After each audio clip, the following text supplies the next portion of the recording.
Shalom, Israel. This is the I.S.U.P.K. under commanding General YAHANNA, and I am priest and officer Sakan.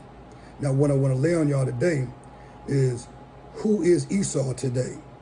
This is mainly for the black Christians and the white people out there. You know, who are Esau or the house of Edom today? It is very important because there's 18 nations according to the Bible, and each nation got a prophecy that's awaiting them. So let's just see who the Edomites or Esau is today. Let's read. There's a Jewish tradition stemming from the Talmud that the descendants of Esau would eventually become the Romans, and to a larger extent, all Europeans. So who are the Europeans today?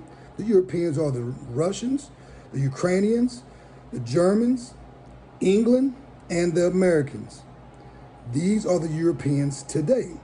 We're going to see what befalls the house of Esau or Edom, you know, according to the Bible and according to Google, we see who they are. It's many books, many studies on who Esau is, but I'm going to show you one.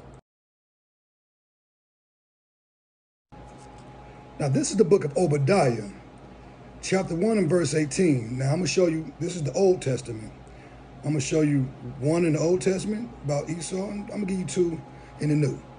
So let's read. This is the book of Obadiah 1 and 18. And the house of Jacob shall be a fire, and the house of Joseph a flame. To break it down real quick, that's blacks and Hispanics. And the house of Esau for a stubble. They shall kindle in them and devour them. And there shall not be any remaining of the house of Esau, for the Lord has spoken it, not me. This is a future prophecy, because the Edomites, the Europeans, are still here, right? So this is a future prophecy of what's going to befall the house of Esau. The Lord, and at the end of the verse, as you see, the Lord has spoken it. Now, this is the book of Romans, the 9th chapter and the 13th verse. As it is written, Jacob have I loved, but Esau have I hated. This, again, that's the book of Romans. Saying Jacob, which is the blacks and Hispanics, this encompasses all of Israel, has he loved, but Esau have he hated. You know, we determine who Esau is through Google. We see what's going to happen to him in the future prophecy in Obadiah. And right here, you see how God feels about him. Now, this is the book of Hebrews, the 12th chapter, and we're going to read the 16th and 17th verse.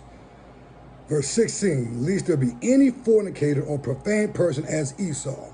Now, fornicator, that breaks it down, which is like a male prostitute, or basically a male, in this verse, a man who has unlawful sex. Like man-on-man sex, man-on-bee sex, and it's a person in this world that we live in today who champions that.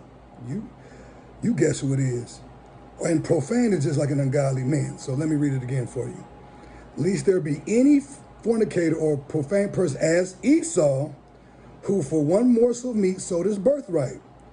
For ye know how that afterwards he would have inherited the blessing, but he was rejected, for he found no place of repentance, though he sought it carefully with tears. So what is that saying?